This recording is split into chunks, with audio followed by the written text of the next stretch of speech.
আসসালামু আলাইকুম দর্শক।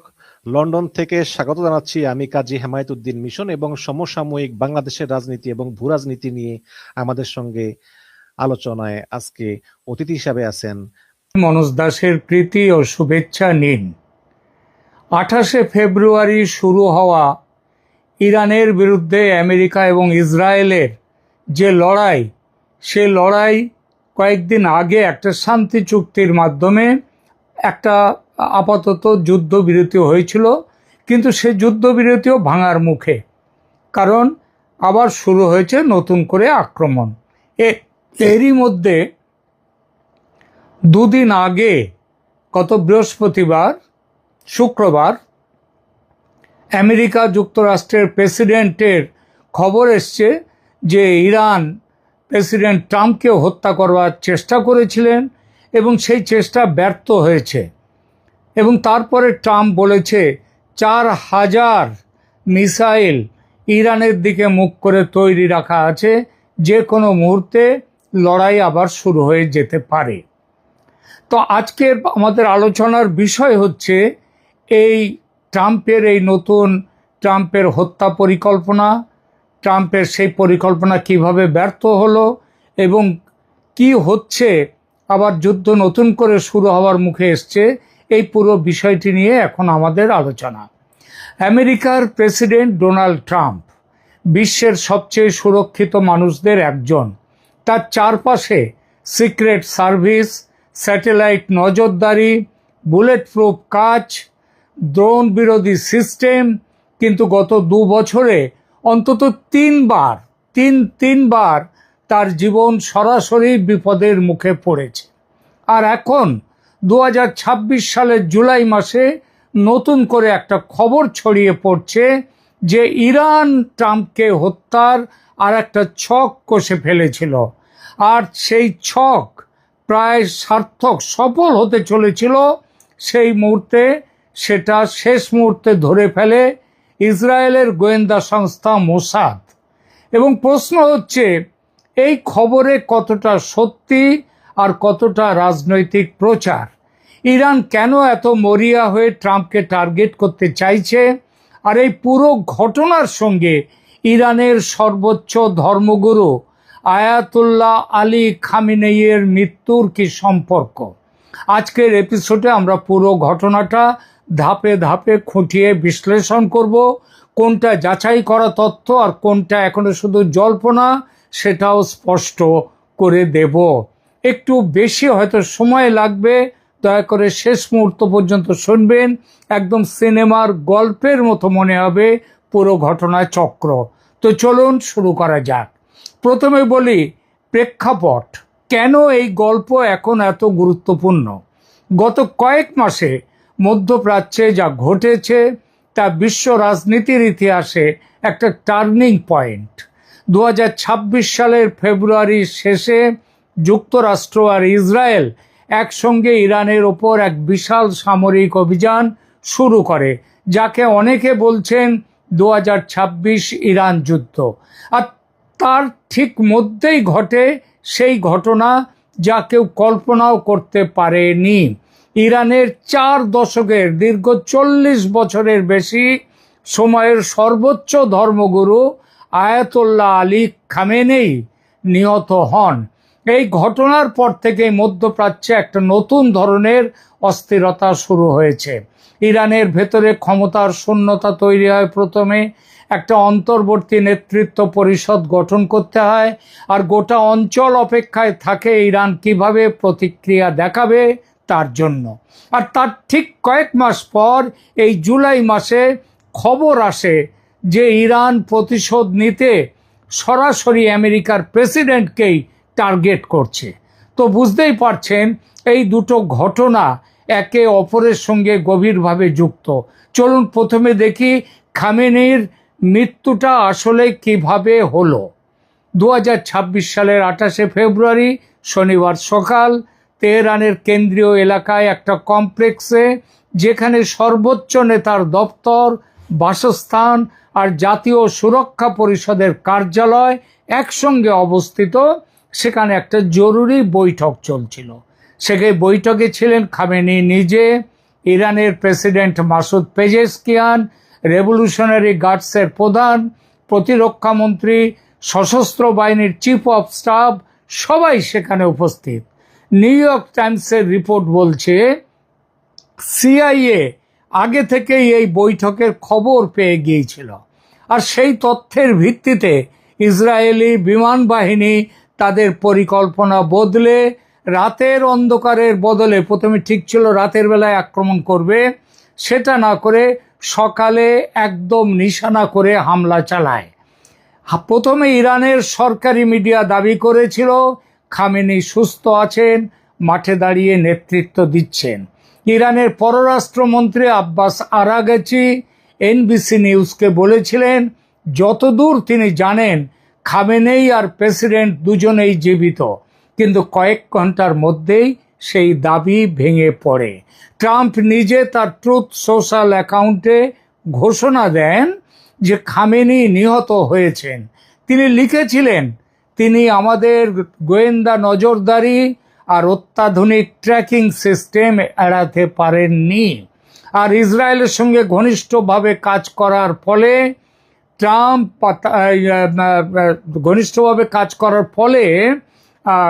আলী খামেনি বা তার সঙ্গে নিহত অন্য নেতারা কিছুই করতে পারেননি। রোববার সকালে ইরানের রাষ্ট্রীয় সংবাদ মাধ্যম IRNA সেই মৃত্যুর খবর নিশ্চিত করে, আর ইরান 40 দিনের রাষ্ট্রীয় শোক ঘোষণা করে। খামেনির সঙ্গে সেই হামলায় আরও প্রায় ডজন খানেক শীর্ষ সামরিক ও গোয়েন্দা কর্মকর্তা নিহত হন। রেভলিউশনারি গার্ডসের কমান্ডার মোহাম্মদ পাকপুর, প্রতিরক্ষা মন্ত্রী আজিজ নাসির জাদে, জাতীয় প্রতিরক্ষা পরিষদের প্রধান আলী সামখানি আর সশস্ত্র বাহিনীর chief of staff Abdal Rahim Musavi সবাই নিহত হন। ইরানের রেড ক্রিসেন্টের হিসাবে শুধু প্রথম 2 দিনেই আমেরিকা ইসরায়েলের আক্রমণে 7 শতাধিক মানুষ প্রাণ হারান, যার মধ্যে দক্ষিণের শহর মিনাবে একটা স্কুলে হামলায় প্রায় 150 ছাত্রী আর কর্মী নিহত হন। রাশিয়ার প্রেসিডেন্ট ভ্লাদিমির পুতিন সেই হত্যাকাণ্ডকে আন্তর্জাতিক আইনের চরম লঙ্ঘন বলে নিন্দা জানান। এই ঘটনার পর ইরানের প্রেসিডেন্ট নিজেই ঘোষণা দেন প্রতিশোধ নেয়া ইরানের বৈধ অধিকার এবং কর্তব্য। ইরানের সংবিধান অনুযায়ী একটা 3 সদস্যের অন্তর্বর্তী পরিষদ অতঃপর দায়িত্ব নেয় যতদিন না অ্যাসেম্বলি অফ এক্সপার্টস নতুন সর্বোচ্চ নেতা নির্বাচন করে। এখান থেকেই শুরু হয় সেই অধ্যায় যেখানে ট্রাম্পের নাম বারবার উঠে আসতে থাকে ইরানের হিট লিস্টে। ইরান বনাম ট্রাম্প এক পুরনো শত্রুতার ইতিহাস। এখন এখানে একটা জিনিস বোঝা জরুরি, ইরানের এই ট্রাম্প বিরোধী রাগটা মোটেও নতুন কিছু নয়, কিন্তু এটা শুরু 2020 সালে যখন ট্রাম্পের নির্দেশে একটা ড্রোন হামলায় বাগদাদে নিহত হন ইরানের রেভলিউশনারি গার্ডসের কুদস ফোর্সের কমান্ডার জেনারেল কাসিম সোলেমানি। ইরানের কাছে সোলেমানি ছিলেন জাতীয় বীর, প্রায় একজন কিংবদন্তির মতো মর্যাদা ছিল তার মৃত্যুর পর থেকে ইরানের নেতৃত্ব প্রকাশ্যেই ট্রাম্পের ওপর প্রতিশোধের ঘোষণা দিয়ে আসছিল। 2022 সালে আলী খামেনি, যিনি এখন আর নেই, তিনি তার ওয়েবসাইটে একটা অ্যানিমেটেড ভিডিও প্রকাশ করেন যেখানে দেখানো হয় গল্ফ খেলার সময় ট্রাম্পের ওপরে একটা ড্রোন বা বোমারু বিমান উড়ে যাচ্ছে। ভিডিওর শেষে লেখা ছিল প্রতিশোধ নিশ্চিত। এরপর 2024 সালে নির্বাচনের ঠিক আগে, আপনাদের হয়তো মনে আছে, যুক্তরাষ্ট্রের বিচার বিভাগ অভিযোগ করে যে ইরানের রেভলিউশনারি গার্ডস একজন আফগান নাগরিক ফারহাদ শাকেরিকে নির্দেশ দিয়েছিল 7 দিনের মধ্যে ট্রাম্পকে হত্যার একটা পরিকল্পনা তৈরি করতে। শাকেরি আমেরিকায় 2 ভাড়াটে খুনি জোগাড় করেছিলেন তার আগের এক জেলের সঙ্গী কার্লাইল রিভেরা আর জোনাথন লোড হল্টকে, এই দুজনকে নিয়ে একটা পরিকল্পনা করেছিল, কিন্তু তারা কাজ সম্পন্ন করার আগেই এফবিআই তাদের গ্রেপ্তার করে। তারপর তখনকার এফবিআই ডিরেক্টর ক্রিস্টোফার রে তিনি বলেছিলেন এই পরিকল্পনা একদম ইরানের চিরাচরিত কায়দায় তৈরি। সেই একই বছরে জুলাই মাসে পাকিস্তানি ব্যবসায়ী একজন আসিফ মার্চেন্টকে গ্রেপ্তার করা হয়। তিনি একটা সস্তা মোটেলে একটা ন্যাপকিনের ওপর এঁকে দেখিয়েছিলেন কিভাবে একটা র্যালিতে গুলি চালানো হবে, আর তিনি ভাড়াটে খুনি জোগাড় করতে চেয়েছিলেন, কিন্তু তিনি যাদের সঙ্গে যোগাযোগ করেছিলেন তারা আসলে ছিল ছদ্মবেশী এফবিআই এজেন্ট, আমেরিকারই এজেন্ট, যারা সব কিছু গোপনে রেকর্ড করছিল। মজার বিষয় হলো এই মার্চেন্ট তিনি গ্রেপ্তার হন 12 জুলাই 2024-এ, আর তার ঠিক একদিন পরে পেনসিলভানিয়ার বাটলারে ট্রাম্পের ওপর সেই বিখ্যাত গুলি চালনার ঘটনা ঘটে, যেখানে একটা বুলেট তার কান ছুঁয়ে বেরিয়ে যায়, কান থেকে রক্তও বেরিয়েছিল, তিনি বেঁচে যান, কিন্তু একজন সমর্থক ট্রাম্পের তিনি প্রাণ হারান। তদন্তকারীদের মতে সেই বাটলারের হামলাকারী টমাস ক্রুকস একা কাজ করেছিলেন, ইরানের সঙ্গে তার কোনো প্রমাণিত সংযোগ ছিল না, কিন্তু সময়ের একটা কাকতালীয় মিল পুরো ঘটনাটাকে আরো রহস্যময় করে তুলেছে। 2026 সালের মার্চে ঠিক যখন যুক্তরাষ্ট্র ইরান যুদ্ধ চলছিল, তখনই ব্রুকলিনের একটা আদালত ওই মার্চেন্টকে পাকিস্তানিকে সন্ত্রাসবাদ ও ভাড়াটে খুনের ষড়যন্ত্রে দোষী সাব্যস্ত করে। বিচারে তিনি স্বীকার করেন যে ইরানের রেভলিউশনারি গার্ডসের নির্দেশে তিনি এই কাজ করছিলেন।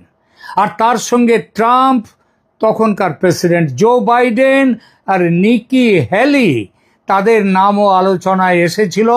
হিট লিস্টে তারা আছেন বলে তারাও ছিলেন সম্ভাব্য টার্গেট।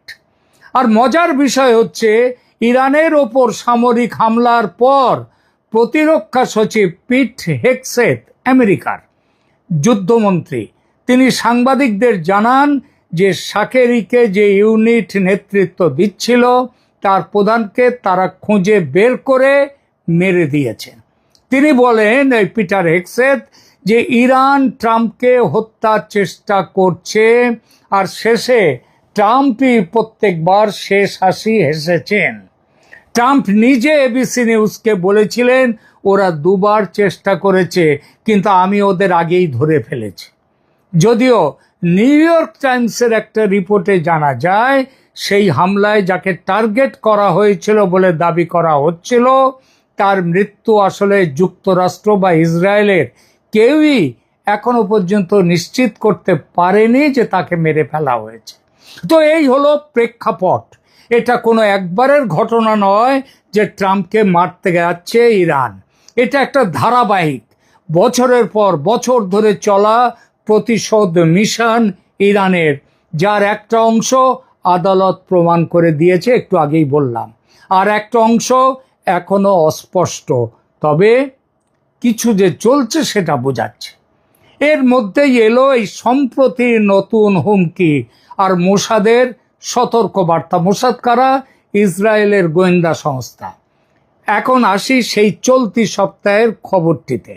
2026 সালের এই দুদিন আগে 9 এবং 10 জুলাই ওয়াল স্ট্রিট জার্নাল আর CNN একসঙ্গে একটা রিপোর্ট প্রকাশ করেছে যে ইসরায়েলি গোয়েন্দা সংস্থা মোসাদ যুক্তরাষ্ট্রকে জানিয়েছে যে ইরান ট্রাম্পকে হত্যার একটা নতুন এবং সুনির্দিষ্ট পরিকল্পনা তৈরি করছে।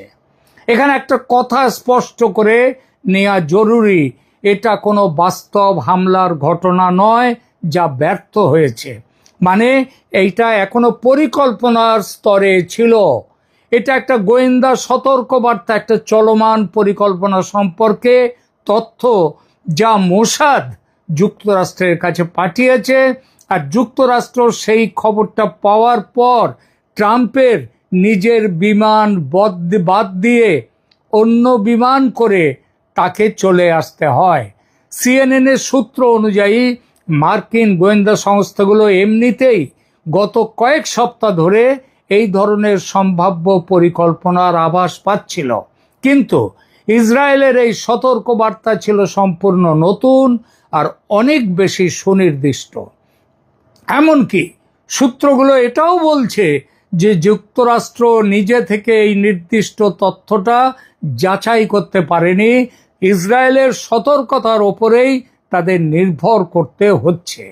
কারণ ইসরায়েলি মোসাদ আরও অনেক নিপুণ এবং দক্ষ এই ব্যাপারে। এখানে আর একটা চমকপ্রদ তথ্য আছে।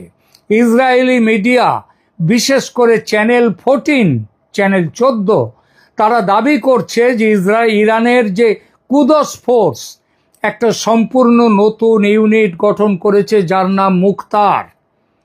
এই ইউনিটের কাজ শুধু আমেরিকার কর্মকর্তাদের, বিশেষ করে ট্রাম্পকে খুন করা।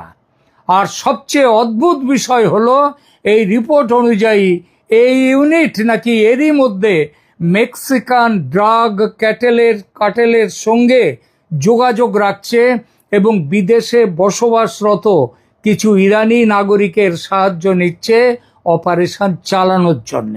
এই তথ্যের উৎস একটা মাত্র ইসরায়েলি সংবাদ মাধ্যম, এটা যদিও এখনো স্বাধীনভাবে যাচাই করা যায়নি।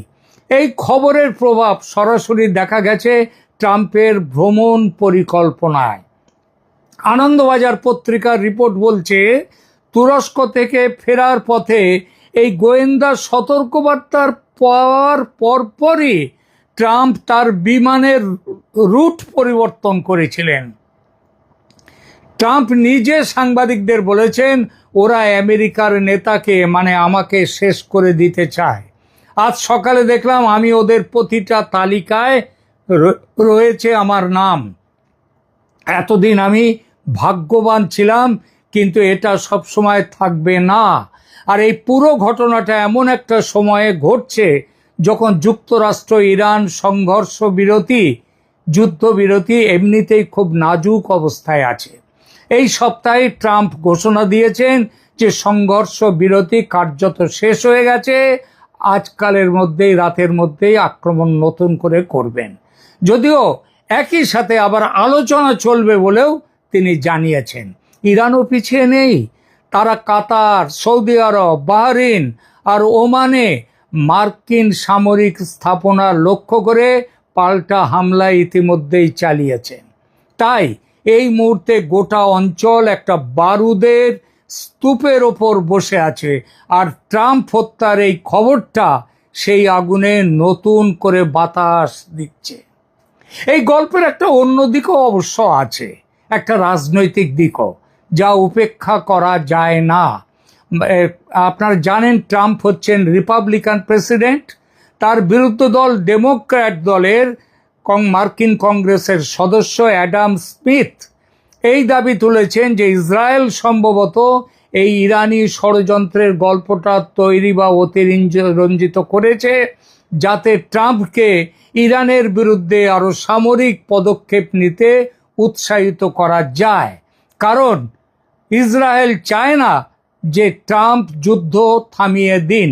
তার এই দাবির পেছনে অ্যাডাম স্মিথ সরকারি কোনো প্রমাণ দিতে পারেননি, কিন্তু এটা দেখায় যে ওয়াশিংটনের ভেতরেও এই তথ্য নিয়ে একটা রাজনৈতিক দলগুলোর মধ্যে বিতর্ক আছে। একই সঙ্গে এই সপ্তাহে আর একটা ঘটনা সামনে এসেছে। জুন মাসে হোয়াইট হাউসের লনে অনুষ্ঠিত একটা UFC ফাইট ইভেন্টে হামলার পরিকল্পনার অভিযোগে 8 জনকে অভিযুক্ত করা হয়েছে। এই ইভেন্টটা ট্রাম্পের 80তম জন্মদিনের সঙ্গে একদম মিলে গিয়েছিল, আর প্রায় 4000 মানুষ সেখানে উপস্থিত ছিলেন।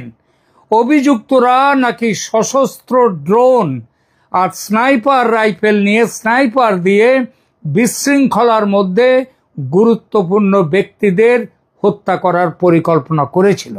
এছাড়া গত সপ্তাহে একটা সরকারি তদন্ত প্রতিবেদন প্রকাশ হয়েছে যেখানে দেখানো হয়েছে যে 2024 সালের বাটলার হামলার সময় সিক্রেট সার্ভিস একাধিক জায়গায় ব্যর্থ হয়েছিল, তারা ধরতে পারেনি।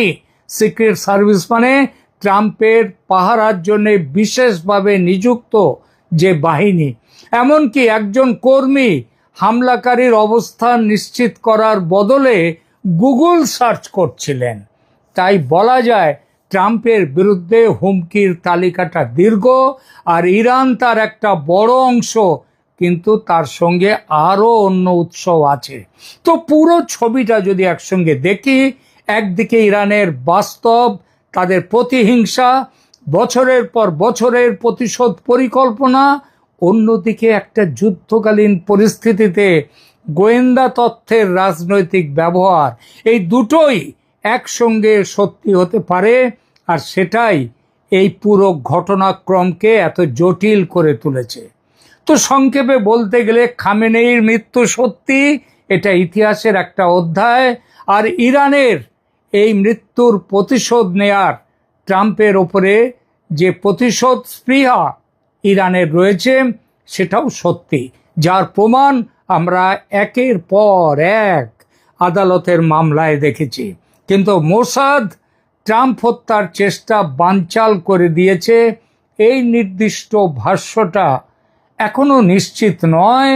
এটা এমনও হতে পারে ট্রাম্প যাতে যুদ্ধ যাতে না থামান ইরানের বিরুদ্ধে, তার জন্য মোসাদ এই গল্পটা বাজারে ছাড়তে পেরেছে। কিন্তু এটাও মনে রাখতে হবে, একের পর এক আক্রমণ কিন্তু ট্রাম্পের উপরে হয়েছে, এবং ট্রাম্প নিজেই বলছেন যে আমি যে সব সময় বাঁচব এটা সত্যি নাও হতে পারে। এর আগে তিনি 3-4 বার তিনি বেঁচে গেছেন ভাগ্যের জোরে। আর আমেরিকার ইতিহাস এমনই যে 4জন প্রেসিডেন্ট এর আগে নিহত হয়েছেন, তাদের মধ্যে বিখ্যাত দুজন তো জানেনই তাদের নাম, Abraham Lincoln, John F Kennedy. সুতরাং আরও দুজন এদের মধ্যে আছেন প্রেসিডেন্ট। তো 5 নম্বরে ট্রাম্পের নাম আসার প্রচুর সম্ভাবনা আছে। প্রিয় দর্শক, আপনার কি মনে হয় এই ইরান ইসরায়েল আমেরিকার সংঘাত সামনে কোন দিকে যাবে? ইরান কি সত্যি ট্রাম্পের উপরে আবারও হামলার চেষ্টা করবে? যদি করে তাহলে সেটা কবে? নাকি এই পুরো গল্পটা যুদ্ধ চালিয়ে যাওয়ার একটা ইসরায়েলি কৌশল? সবকিছুই সত্যি হতে পারে, আবার সবগুলোই সত্যি হতে পারে। কমেন্টে জানান আপনার মতামত। আর এই ধরনের গভীর বিশ্লেষণ যদি ভালো লাগে তাহলে ক্যালকাটা ডায়ালগস চ্যানেল সাবস্ক্রাইব করে রাখুন, বেল আইকনে ক্লিক করুন, যাতে এই সংঘাতের পরের অধ্যায়গুলো মিস না হয়। আমি প্রতিটি পদক্ষেপ একের পর এক দিয়ে যাব আপনাদের সামনে। আজকের মতো এখানেই শেষ করছি, দেখা হবে পরের পর্বে। ধন্যবাদ।